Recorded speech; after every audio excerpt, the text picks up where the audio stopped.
And Governor Raimondo also touching on schools in her briefing. The governor said despite an increase in cases, she doesn't see a change to in-person learning coming anytime soon. This as school districts statewide continue to express concerns with some schools moving to remote learning. 12 News reporter Brandon Truitt is live in Cranston, where the school district has switched to remote learning until next week. Brandon?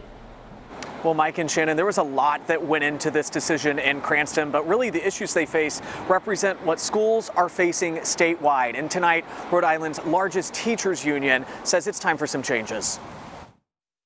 We are now in disagreement with the governor and the director of health on the decisions that they're making. A scathing split from state leaders by Rhode Island's leading teachers union, arguing the increase in positive cases is passing the threshold of risk versus reward. You cannot say, if you are the governor, that first in line for the vaccine will be our school employees without also acknowledging that they are at risk because of coronavirus. Bob Walsh with the National Education Association of Rhode Island says everyone agrees in-person is better for learning, but with the current case count, a break to remote is needed. For our teachers and educational support professionals are adults.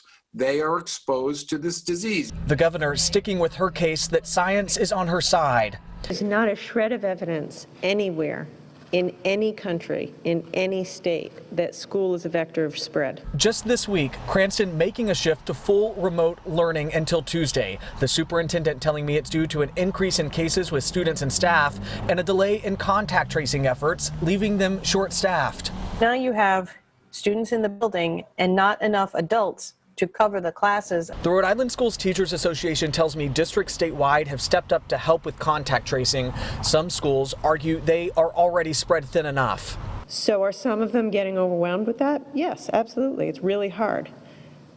But by and large, I would say no, they'll be able to keep up. And the governor suggesting today that schools at some point are going to be dealing more with contact tracing. They're going to be doing it more. As you can imagine, that drew swift criticism from unions who say their teachers are already dealing with enough. Live in Cranston, Brandon Truitt, 12 News. Despite warnings of another lockdown, the governor is still insisting schools can safely remain open. But several of them, including the second largest district in the state, are going remote because of the increasing COVID cases. 12 News reporter Brandon Truitt continues our team coverage now live from Cranston. Brandon?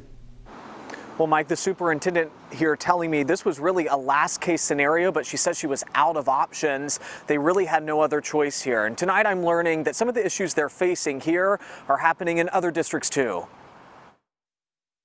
It's a case-by-case basis. Superintendent Janine Nonamasi on her call to move Cranston schools temporarily to full remote. We knew that the contact tracing wouldn't have caught up by this morning. As community spread goes up, Nonamasi says she's seeing the number of staff sidelined due to exposure go up too. Now you have students in the building and not enough adults to cover the classes. A mix of positive cases among students and staff and the need to take a beat and allow for contact tracing efforts to catch up.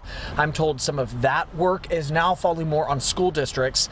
Tom DePaula with the Superintendent's Union says administrators are already spread thin. The districts certainly don't have the capacity to do it either. I mean, they're there. Their primary job is to instruct kids. State Education Commissioner Angelica Infante Green suggesting some districts want more control. Some districts wanted to be able to say, okay, I'm just going to make sure that this class goes distance learning until the Department of Health, because we know that there's a lot of people testing. The governor suggesting schools will have a bigger role in helping the Department of Health in contact tracing efforts. The volume isn't very intense.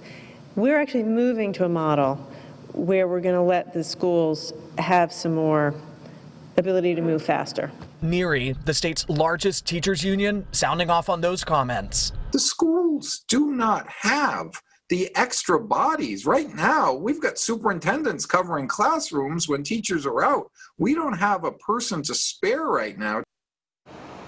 And the governor says she thinks it's fine for some districts to take a break when they need to catch up on that contact tracing, just like they're doing here in Cranston, but she wants them to get right back to in-person learning when they can. By the way, leaders here in Cranston, school leaders, are going to be meeting over the weekend to decide if they need to extend the decision for full remote learning past Tuesday.